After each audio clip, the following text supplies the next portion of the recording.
Ukraine's president has suspended two of his most senior law enforcement figures because of hundreds of cases of alleged treason and collaboration with Russia. It's the biggest shakeup of Volodymyr Zelensky's leadership team since the war began in February. The country's prosecutor general, Irina Venediktova, and the head of Ukraine's interim security agency, Ivan Bakanov, a childhood friend of the president, have both been suspended. In his nightly address, the president said 60 former employees were now working against Ukraine in Russian-occupied areas, and more than 650 collaboration and treason cases have been opened against law enforcement officials. Questions have already been asked about security failings that led to the rapid fall of the south of Ukraine. Today, I made the decision to dismiss the prosecutor general and remove the head of the security service of Ukraine. As of today, 651 criminal proceedings have been registered regarding state treason and collaborative activities of employees of prosecutors' offices, pretrial investigation institutions, and other law enforcement agencies. In 198 criminal proceedings, relevant persons were notified of suspicion. Well, the European Union is discussing tightening sanctions against Russia over its invasion of Ukraine. EU foreign ministers are meeting in Brussels, where they'll consider banning gold purchases from Russia. And more Russian figures could also be placed on the EU blacklist. Moscow has already been hit with a series of punitive measures since the war started in February. Well, for the very latest from Ukraine, we can cross live to Lviv, from where AP reporter John Gumbrell joins me now. Great to see you, John. First of all, tell us about these two individuals, these senior officials who've been suspended, the head of Ukraine's security agency and the prosecutor general. I understand the prosecutor has apparently ignored the suspension order and is still going to work.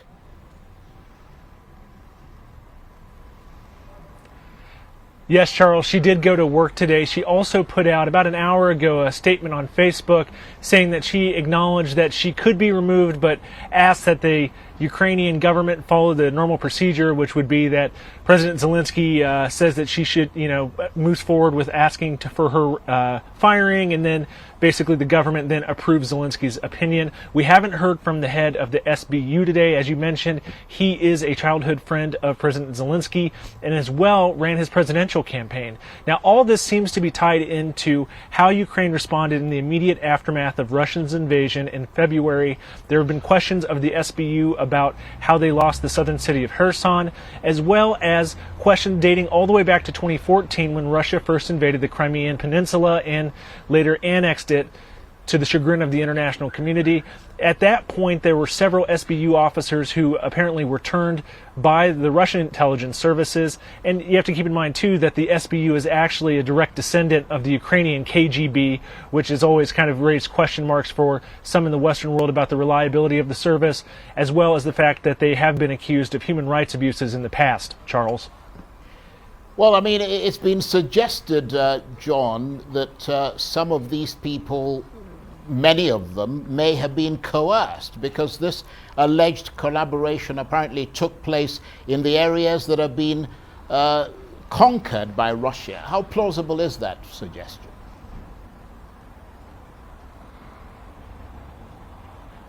It's difficult to know right now exactly what the individual cases are. President Zelensky offered this over 600 number during his remarks last night, but hasn't offered any details on the individual cases.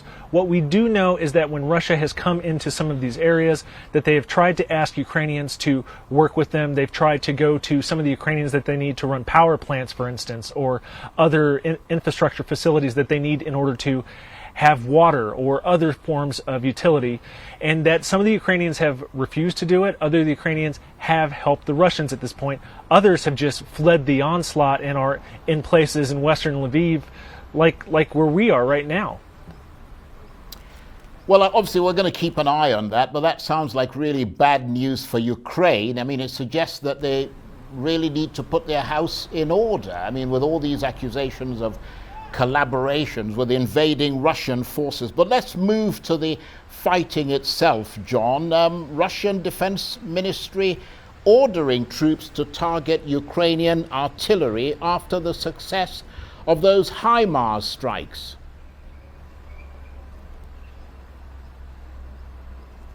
That's right, Charles. These American HIMARS missile systems, which are on the back of trucks, have allowed the Ukrainians to strike at distances of up to 80 kilometers, and that's been a game changer for the Ukrainians to be able to reach out and hit some Russian command posts, logistical points, as well as ammunition dumps. We've seen a series of online videos that have come out showing these massive explosions at these ammunition dumps, followed on by secondary explosions as ammunitions or rockets or other fuel cooks off. Russia hasn't really discussed any of the losses there. The Russian media in the last couple of days has acknowledged that at least 4 senior commanders of the 106th Airborne were either killed or wounded in at least one of these attacks. But considering that the Russian defense minister today has put basically a target on these artillery systems, shows how serious Russia is taking this threat. And just looking more closely at the fighting, John, I mean, Ukraine says 2 Russian missiles have hit a military target outside the southern port city of Odessa, and another strike on a bridge across the Dniester estuary. We're also hearing about Russian shelling in the eastern region of Donetsk. What more can you tell us about these attacks?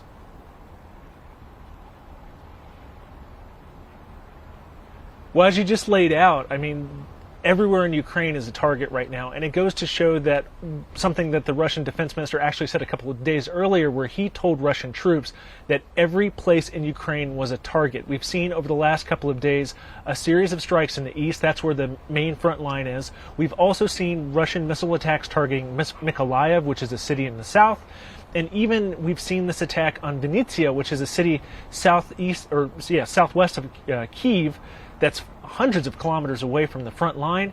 And there we saw a Russian cruise missile attack that killed at least 24 people and wounded 100 others. It just goes to show that no matter where you are in the country right now, it's not safe. Today, for instance, we haven't heard any air raid sirens, but you can go days without it. And then some days you hear it 3 or 4 times during the day. It just goes to show how concerned Ukrainian officials are, and they're warning the public to heed these air raid sirens because these attacks can hit anywhere. John, thanks very much indeed for your reporting there. John Gumbrell is the AP reporter, and he was talking to me from the Ukrainian city of Lviv.